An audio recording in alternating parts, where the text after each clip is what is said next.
ഭയങ്കര വയലൻസ് ആണ്.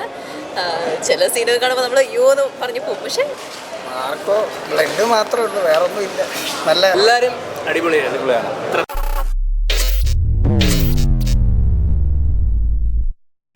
നല്ല പടമാണ്.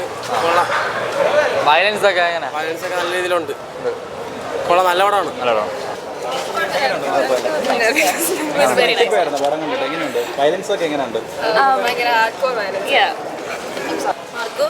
നന്നായിട്ടുണ്ട്. കുട്ടികളൊക്കെ വീട്ടില് ഡേ കെയറിലാക്കിയിട്ടാണ് വന്നത് കാണാനായിട്ട്. വയലൻസ് എങ്ങനെയുണ്ട്? വയലൻസ് ഭയങ്കര വയലൻസ് ആണ്. ചില സീനുകൾ കാണുമ്പോൾ നമ്മൾ അയ്യോ എന്ന് പറഞ്ഞു പോകും. പക്ഷെ നൈസ്, വേറൊരു ജോണറിലുള്ളൊരു മൂവി. ഉണ്ണിമൂന്ന് എങ്ങനെ ഉണ്ടായിരുന്നു? ഉണ്ണിമൂന്നിന് അടിപൊളി ആക്ടിങ്, അതേപോലെ വില്ലൻ അടിപൊളി രക്ഷ, എല്ലാവരും നന്നായിട്ട് ചെയ്തിട്ടുണ്ട്. വില്ലന് വന്നിട്ടുണ്ടല്ലോ. ഫാമിലിക്ക് കാണാൻ പറ്റില്ല പറഞ്ഞാൽ വയലൻസ് അധികം ഉണ്ട്. സോ കുട്ടികൾക്ക് കാണാൻ പറ്റില്ല, അതറിയാലോ, കുട്ടികൾക്ക് കാണാൻ പറ്റില്ല. രണ്ട് കുട്ടികളെ നഴ്സറിയിലേക്ക് അതെ ഡേ കെയറിലാക്കിയിട്ടാണ്. എങ്ങനെ ഉണ്ടായിരുന്നു കണ്ടിട്ട്? നന്നായിരുന്നു, അടിപൊളിയായിരുന്നു. വില്ലന്മാരെല്ലാം എങ്ങനെ ഉണ്ടായിരുന്നു? സൂപ്പർ. ഷോബിയുടെ മകനല്ലേ വില്ലനായിട്ടുള്ള അടിപൊളി. ഉണ്ണിമൂന്നിന്റെ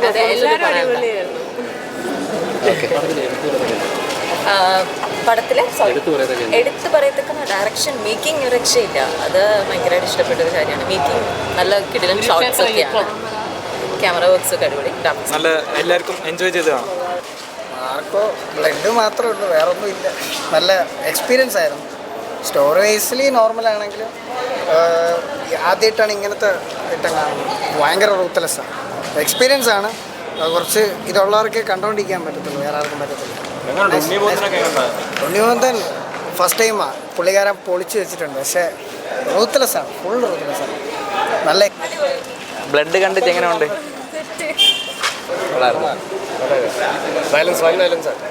എങ്ങനെയുണ്ട്? കൊള്ളായിരുന്നു. ഞെട്ടിച്ചായിരുന്നു. എങ്ങനെയുണ്ട്? ആരുടെ പെർഫോമൻസാണ് ഞെട്ടിച്ചാൽ? ഉണ്ണിമൂന്തൻ. അഭിമന്യു എങ്ങനെയുണ്ട്? ഷമ്മി തിലകൻ്റെ മോൻ. എല്ലാവരും അടിപൊളിയാണ്. എങ്ങനെയുണ്ട്? ഇഷ്ടപ്പെട്ടായിരുന്നോ മൂവി?